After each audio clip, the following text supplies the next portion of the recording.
Hi. What you might know is they've been doing some work around a research sprint to look at the impact of using AI to author items, and that report's going to come out soon.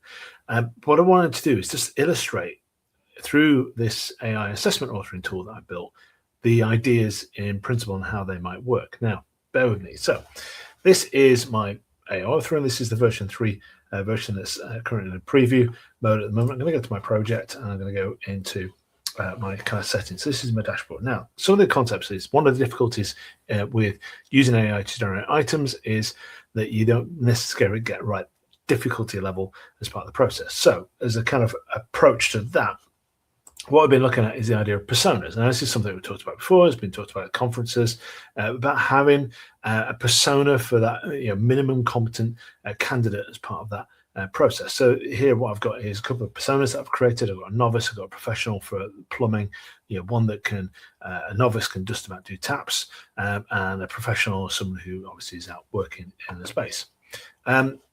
So the idea is that when you go into your projects, so here we've got the knowledge, you can add knowledge information in there. And what I've also done in there is when we come to distractors, one of the areas that AI struggles with a little bit because it doesn't necessarily know incorrect information. It's been trained on correct information. It's been trained to be correct. So when you ask AI to, generative AI to be incorrect, it does struggle with that bit. So my thinking and what I'm going through the research is that as part of your process, you should be interviewing asynchronously using AI interview tools. I can show you one of those that I built.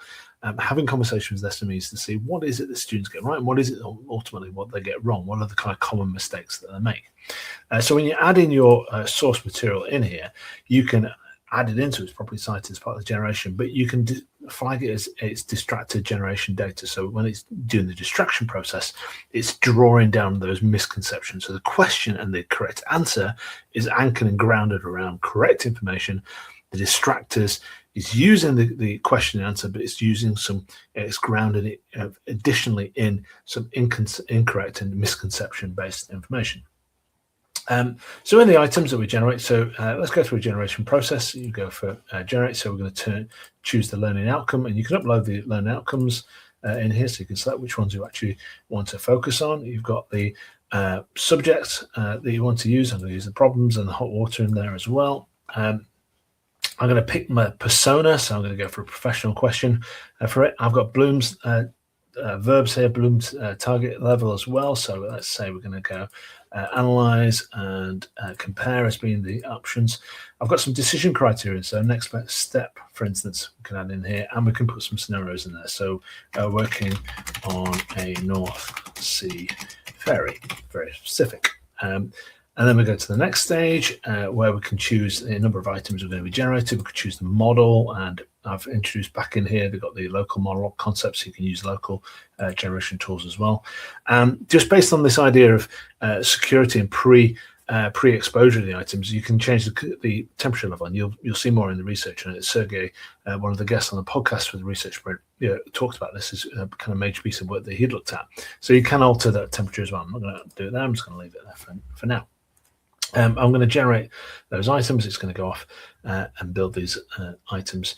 And what it's only going to do, it's only going to build me the question and the correct answer. It's not going to create the distractors yet, because my logic here is you can't really go down the route of creating the distractors until you've got the question and the correct information here. Now, the other thing what I do is, because of anchoring, if kind of this idea that if you show the correct answer alongside the question, you're influencing the view of the author in some way. You may anchor them into looking at it going, yes, that's correct. So the idea is that they should look at the question here, the STEM, read through it.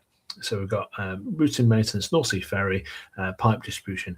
They should be able to look at this and be able to answer that question. Because if you can't answer a multiple choice question without seeing the distractors, then they're only there as being the kind of choice option. So the author, who should know the subject, needs to look at that. And if they can say, I can answer that, then brilliant. If they can't, or the question's duff or anything, get rid of it. Don't even bother trying to edit that question. That's the nice thing about generative AI. Just go off and generate another one.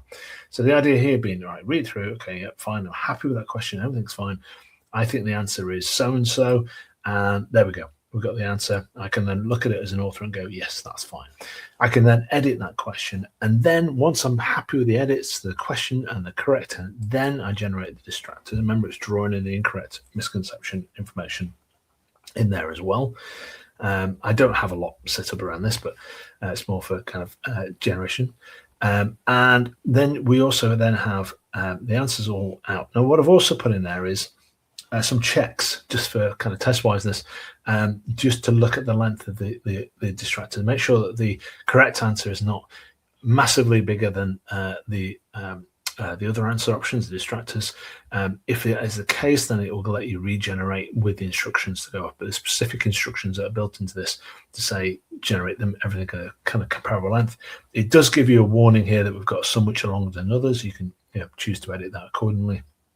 And then you can then share for review if you're happy with the item, obviously make comments, etc. in there. So I'm going to put that one in the next stage. We'll go to the review point. You can go through the review cycle should you wish to. And what I've also done here is part of the audit trail piece. So you can export the items. You can also see within the project itself, you can see the prompt that's being used as part of it. So you've got the kind of the idea of the prompt structure in there. But if we go back into our export, I'm going to export and review. We've got a package that's been downloaded. And bring that up on stage here. And we've got items. Got another one open. But we've got the items themselves. So you've got an importable set of items that you can pull into your data. You've got persona that's been used. You've got the I also monitor the percentage that's been changed. So if you make significant edits, you can see how much more is human. If not, I've got all the information, tags and data in there. I've got a model that's been used to generate those items.